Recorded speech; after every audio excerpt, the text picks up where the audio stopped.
오늘은 이렇게 기도하라 라는 제목을 가지고 누가복음 11장 1절부터 4절까지 말씀을 함께 살펴보았으면 좋겠습니다. 우리 먼저 1절 말씀을 다시 한번 읽어보면 좋을 것 같은데요. 1절 말씀 같이 한번 읽도록 하겠습니다. 예수께서 한 곳에서 기도하시고 마치심에 제자 중 하나가 여짜오되 주여 요한이 자기 제자들에게 기도를 가르쳐 준 것 같이 우리에게도 기도를 가르쳐 주옵소서. 예수님의 제자 중에 한 명이 예수님에게 나와서 기도를 가르쳐 달라고 이야기를 합니다. 그런데 우리가 지난주에 살펴본 것처럼 그 당시 경건한 유대인들은 시간을 정해서 매일 기도했어요. 그래서 아침 9시에 오전 12시에 그리고 오후 3시에 시간을 정해서 매일 기도를 했습니다. 이건 아주 어렸을 때부터 익혔던 습관이에요. 제자들도 그렇겠죠. 제자들도 어렸을 때부터 기도에 대해서 배웠습니다. 그리고 평생을 이렇게 기도해 왔어요. 그런데 갑자기 제자들이 기도를 가르쳐 달라고 그러는 거예요. 예수님 기도를 가르쳐 주십시오. 평생을 기도해왔는데 기도를 가르쳐 달라고 한 거예요. 그럼 왜 가르쳐 달라고 했냐는 거예요. 그럼 제자들이 그동안 기도가 무엇인지도 모르고 기도가 무엇인지도 모른 채 기도한 걸까요? 분명히 기도해 왔는데 기도에 대해서 충분히 배워왔는데 기도에 대해서 또 가르쳐 달라고 한 거예요. 그럼 도대체 왜 기도에 대해서 가르쳐 달라고 했냐는 거죠. 오늘 본문은 뭐라고 시작하냐면 이렇게 시작해요. 예수께서 한 곳에서 기도하시고 마치심에 예수님께서 기도를 하셨습니다.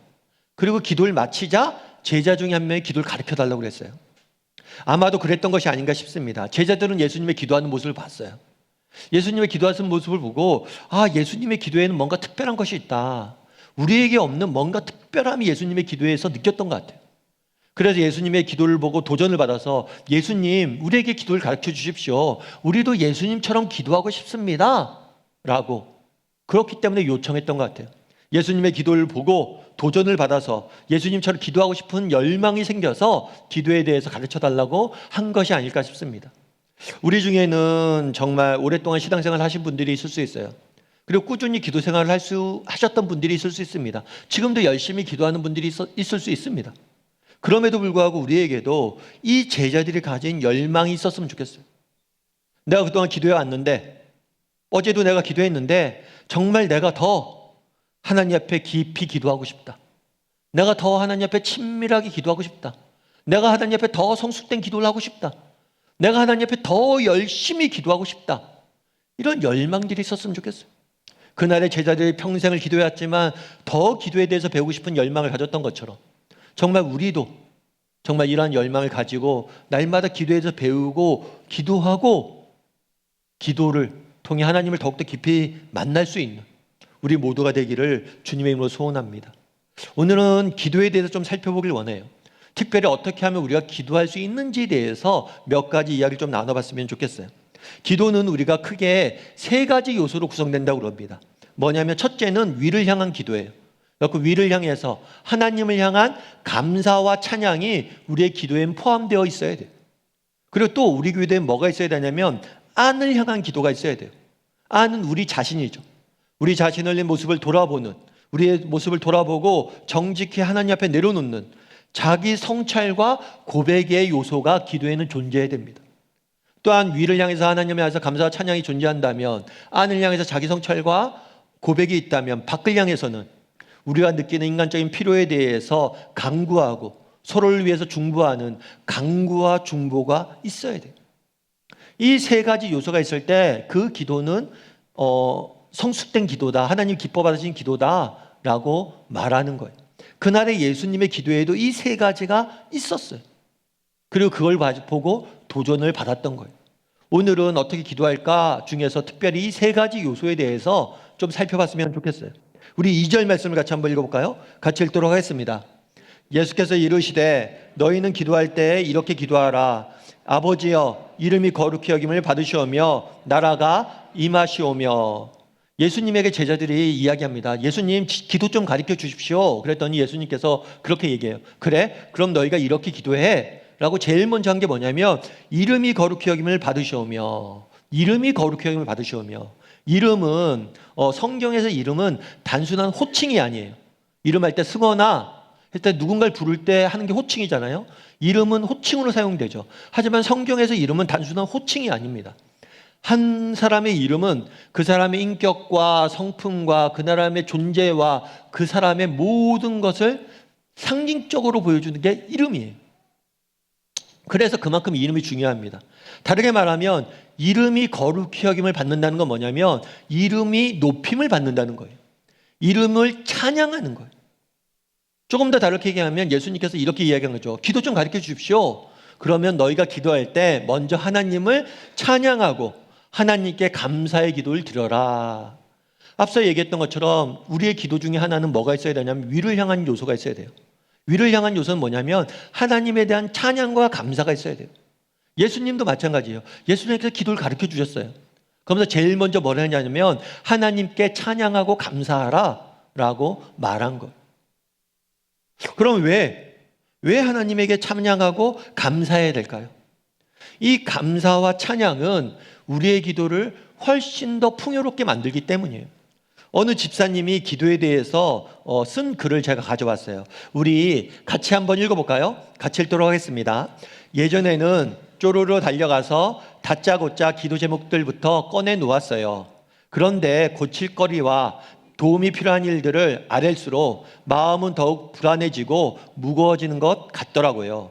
지금은 먼저 하나님이 얼마나 선하시고 지혜로운 분이신지 여태 살아오는 동안 얼마나 여러 번 기도에 응답하셨는지를 깊이 생각하며 시간을 보내요.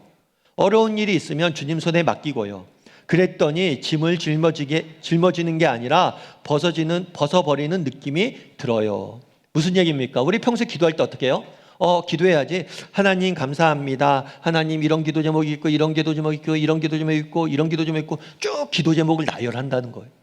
이 사람도 그런 거예요. 평소에 하나님께 기도할 때 하나님 하고 내 기도 제목을 쭉 알았어요. 그런데 왠지 이렇게 기도하다 보면 우리가 기도하면 그렇잖아요. 기도하면 마음이 가벼워지고 평안해지고 뭔가 마음에 기쁨이 있어야 되는데 오히려 그렇지 않다는 거예요. 정말 기도하면 기도할수록 마음이 불안해지고 무거워지는 것 같이 느껴졌다는 거예요. 우리도 마찬가지죠. 목사님 기도하라고 그럽니다. 기도하면 은혜가 넘쳤다고 그래요. 그래서 기도하기로 해요. 그리고 저녁에 기도합니다. 오늘 밤에 기도해야지. 뭐부터 기도하지? 아무튼 기도를 쭉 해요. 근데 기도해도 별다로 달라지는 게 없어요. 기도해도 뭐 바뀌는 것 같지가 않아요.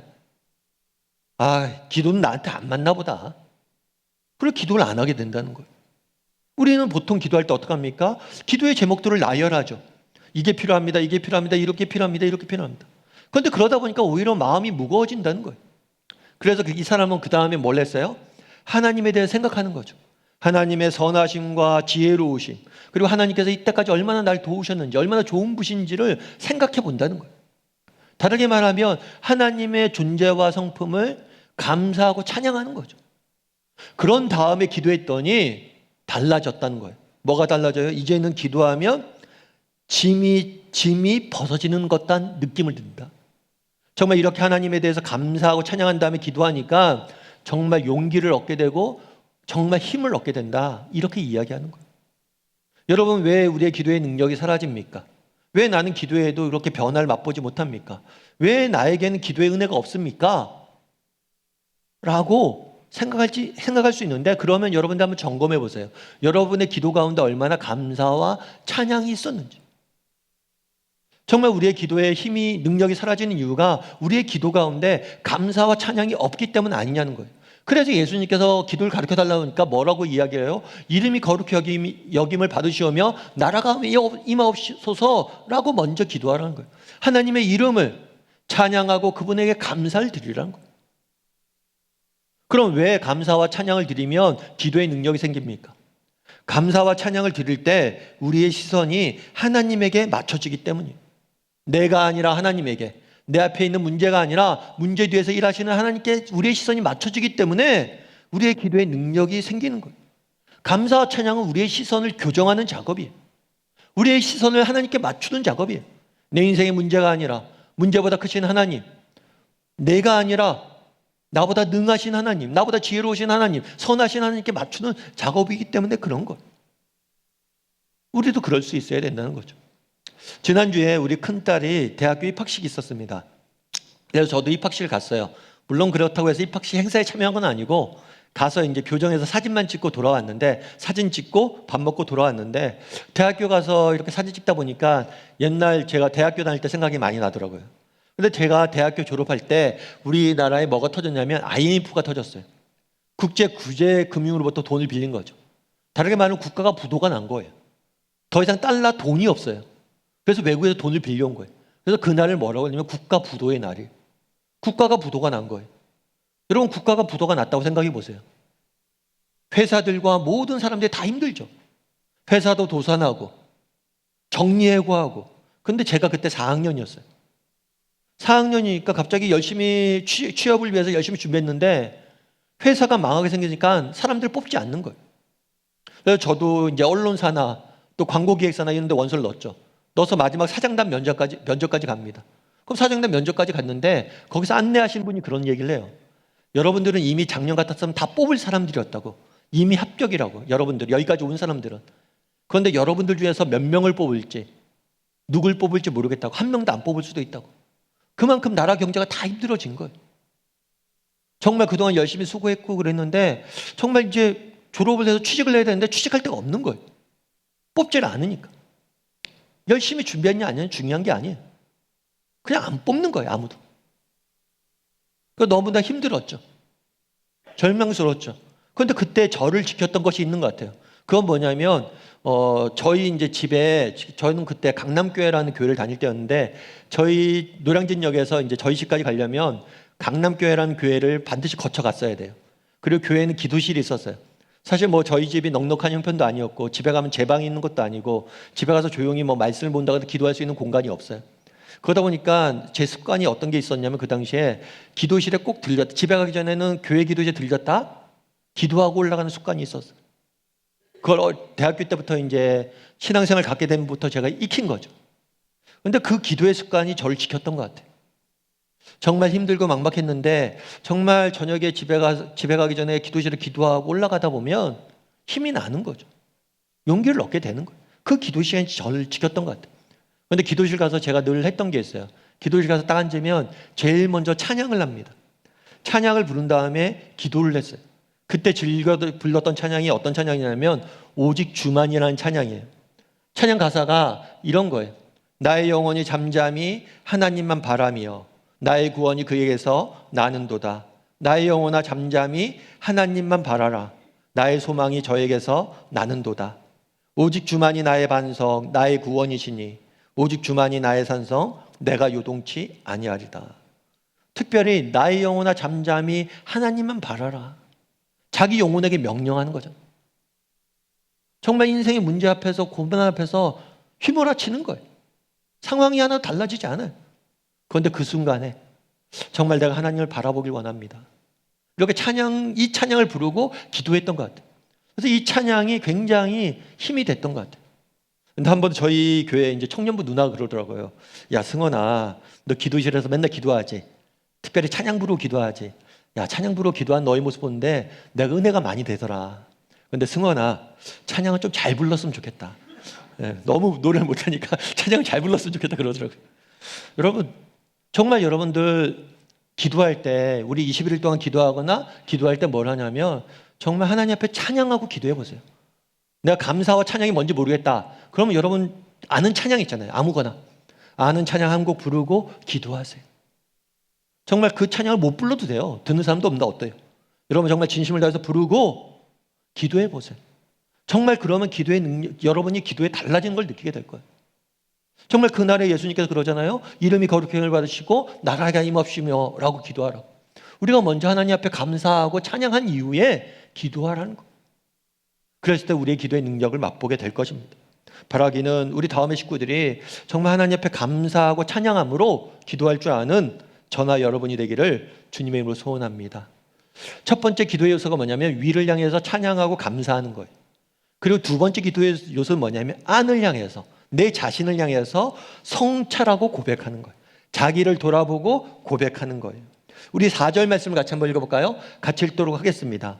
우리가 우리에게 죄진 모든 사람을 용사오니 우리의 죄도 사하여 주옵시고 우리를 시험에 들게 하지 마시옵소서 하라.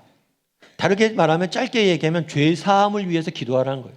우리의 죄를 용서해 달라고 기도하라는 거예요. 그럼 왜 예수님께서는 우리의 죄를 용서해 달라고 기도해라고 하셨을까요? 죄 사함을 이렇게 강조하신 이유는 뭘까요? 여러분, 기본적으로 기도라는 건 뭐냐면 하나님과의 만남이에요. 내가 하나님과 이렇게 만나는 거죠. 만나는 건데, 하나님과 나와의 관계, 만남을 가장 방해하는 게 뭐냐면 죄예요, 죄. 예를 들면 그런 걸 생각해 보면 돼요. 부모와 자녀와의 관계. 자녀와 부모가 있는데 자녀가 부모 몰래 나쁜 짓을 해요. 혹은 자녀가 부모 몰래 하라는 일을 안 해요. 예를 들면 그런 거죠. 부모가 용돈을 줬는데 용돈 갖고 너 용돈 갖고 책값 써? 라고 용돈을 줬는데 그 용돈 갖고 뭐란 거예요? 다 게임 기산에 다 써버린 거예요. 아니면 부모가 야, 오늘 내가 어디 나갔다 올 테니까 너 집에서 공부하고 있어? 근데 공부 안 하고 넷플릭스만 계속 본 거예요. 유튜브만. 그리고 딱 집에 부모가 들어오면 부모랑 만나면 어떻게 됩니까? 아이가 어떻게 해요? 슬슬 피하죠. 말을 길게 안 해요. 왜요? 들통날까 봐. 그렇게 된다는 거예요. 부모와 자녀와의 관계는 변하지 않지만 어떤 죄나 잘못을 지으면 이 관계가 소원해질 수 있어요. 대화가 끊길 수 있어요. 마찬가지란 거예요. 내가 하나님과 만나서, 이게 죄의 특성이거든요. 우리가 하나님과 만나서 기도라는 게 그렇잖아요. 하나님과 만나서 대화를 나누는 거예요. 그런데 내 안에 어떤 잘못이나 내 안에 그런 죄들이 있다면 말이 안 나와요. 기도가 깊은 관계로 나가지 못해요. 계속해서 우리를 방해하고 막는 거예요.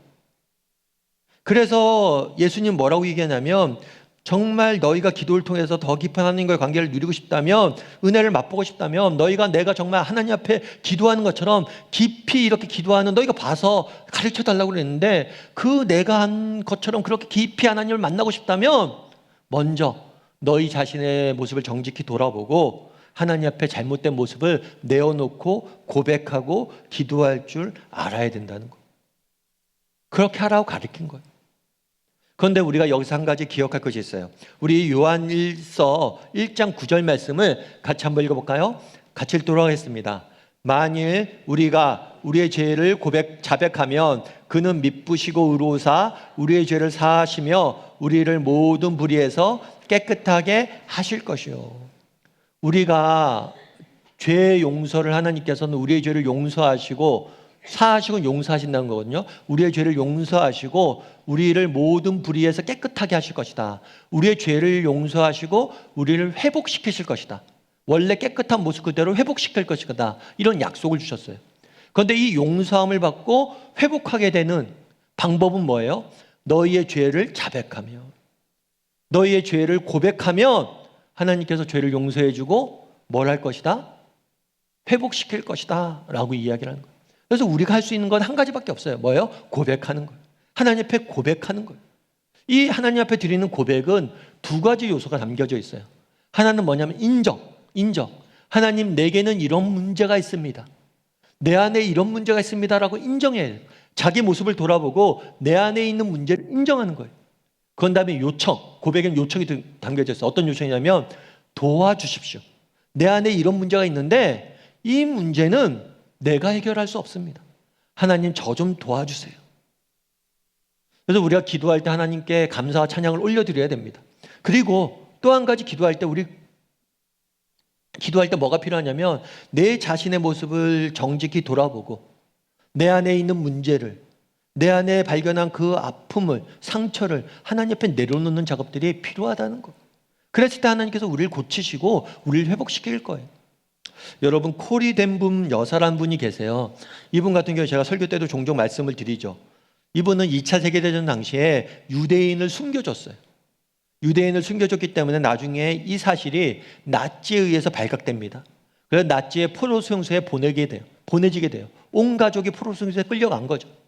그리고 이 포로 수용소에서 힘든 시간들 보냅니다. 게다가 그곳에서 사랑하는 아버지와 언니를 먼저 떠나보내야만 했어요.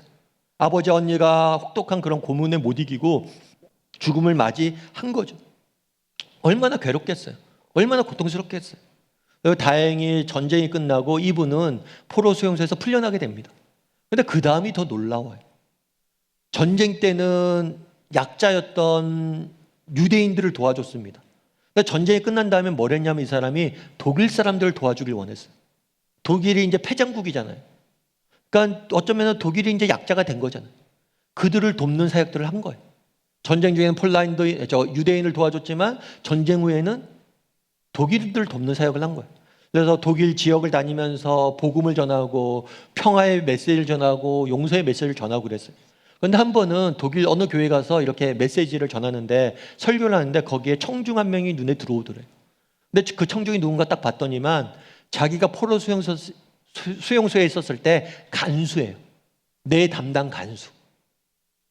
그래서 그 간수를 딱 보는데 마음이 너무 흔들리더래요. 그리고 하나님 앞에 그런 기도를 드렸대요. 하나님, 저 사람은 안 됩니다.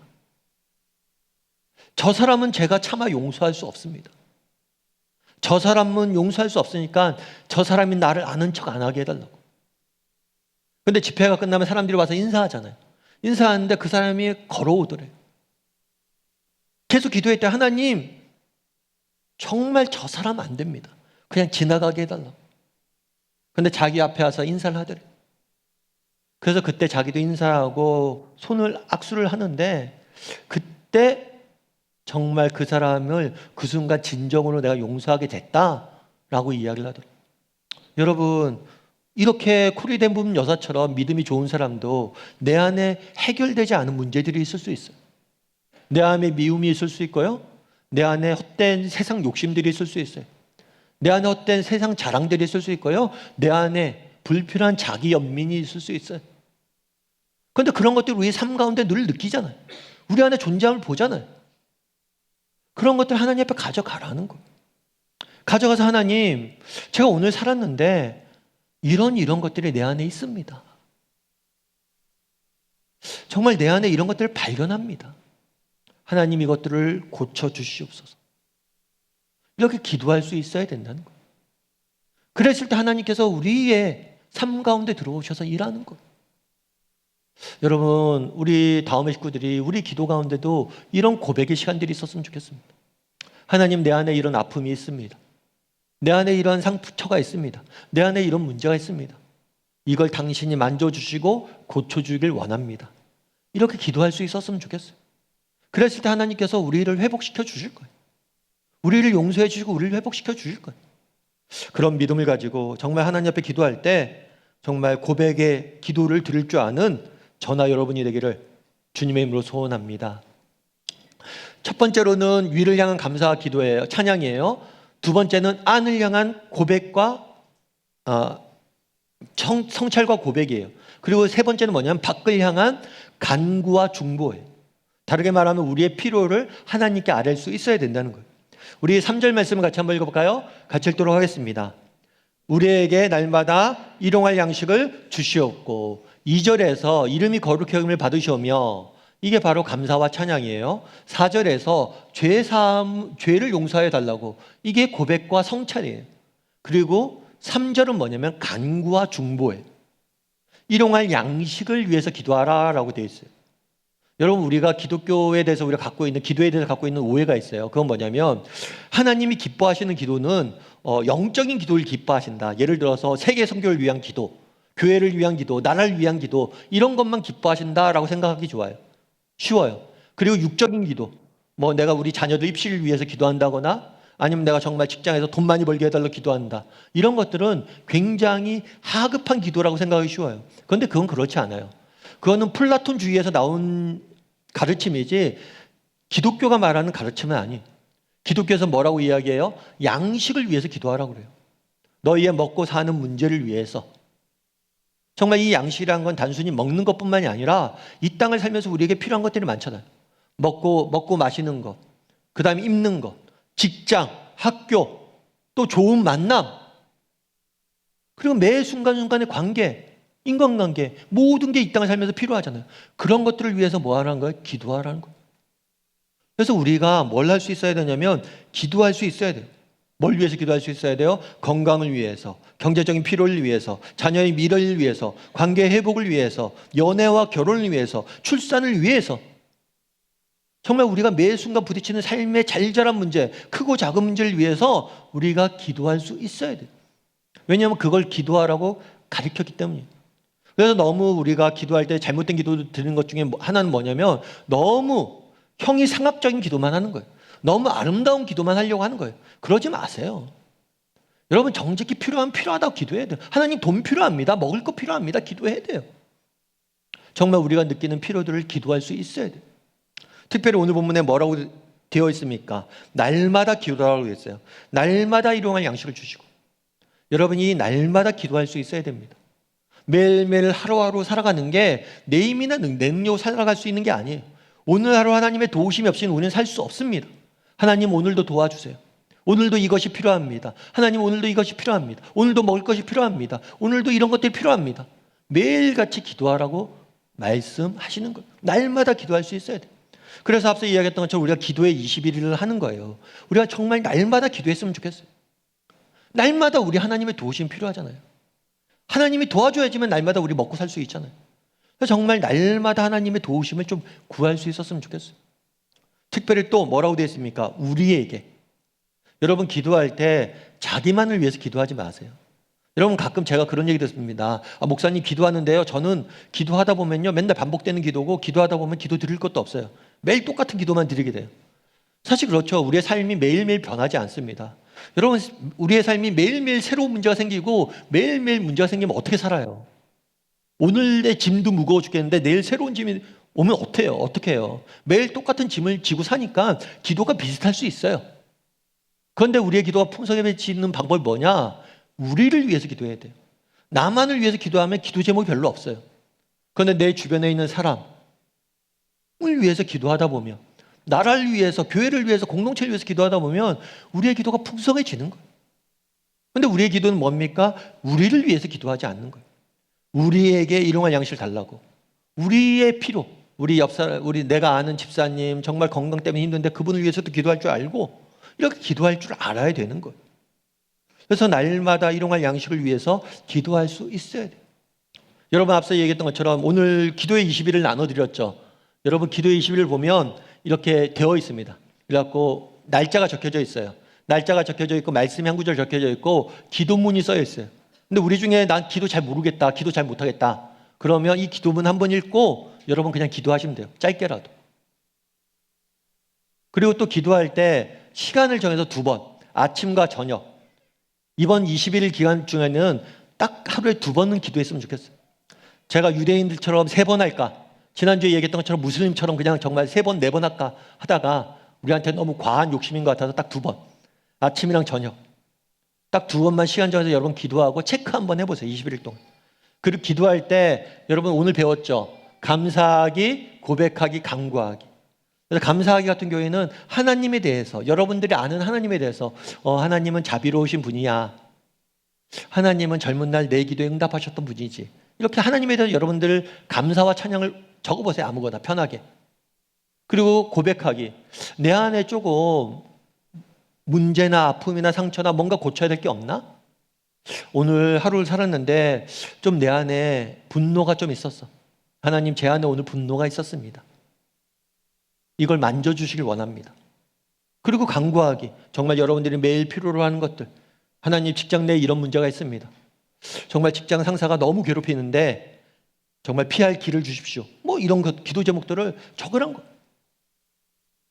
그리고 매일매일 한번 해보세요. 정말 그리고 21일 동안 여러분 한번 해보세요. 그럼 분명 이 21일 기간 동안에 하나님이 주시는 은혜가 있을 거예요. 여러분 스탠리 존스라는 분이 계세요. 이분 같은 경우에는 미국 사람인데 인도 선교사예요. 인도 선교사로서 타임지에서는 20세기 가장 위대한 선교사 중에 한 명이라고 소개까지 한 사람이에요. 평생을 인도에 가서 사역을 했죠. 그래서 인도에서는 이 사람을 하나님의 성자로 불렸어요. 그런데 이분이 인도에서 평생을 사역하다가 89세에 중풍으로 쓰러집니다. 여러분 중풍이라는 병이 굉장히 큰 병이잖아요. 젊은 날 중풍으로 쓰러져도 회복되기가 쉽지가 않아요. 그런데 90세가 다 된 나이에 중풍으로 쓰러졌으니까 이제 소망이 없는 거죠. 그런데 이 선교사님 마음속에 그런 생각이 들었어요. 갑자기 어느 날 쓰러진 거예요. 그래서 갑자기 미국 보스턴으로 옮겨지게 된 거예요. 그러다 보니까 인도에서 벌려놓은 사역을 마무리하지 못한 거예요. 인사도 제대로 못한 거예요. 사람들에게. 하나님 제발 제게 인도에 돌아가서 정말 우리 사랑하는 사람들과 인사하고 사역을 마무리할 수 있는 기회를 좀 달라고. 이렇게 기도를 한 거예요. 기도하고 나서 어떻게 했냐면 보스턴에 이제 병원에 도착했잖아요. 의사와 간호사를 처음 만났잖아요. 근데 의사 선생님 제가 부탁이 있습니다. 무슨 부탁인데요. 저를 진료하실 때마다 저에게 꼭 이 말씀을 해주세요. 어떤 말씀을 해줄까요? 그랬더니 이런 말씀을 한 거예요. 스탠리 존스, 나사렛 예수의 이름으로 명하노니 일어나 걸으라. 이 말을 자기한테 해달라고 부탁을 한 거예요. 의사랑 간호사가 처음에 이 말 듣고 웃었대요. 처음엔 어이없이 했던 거죠.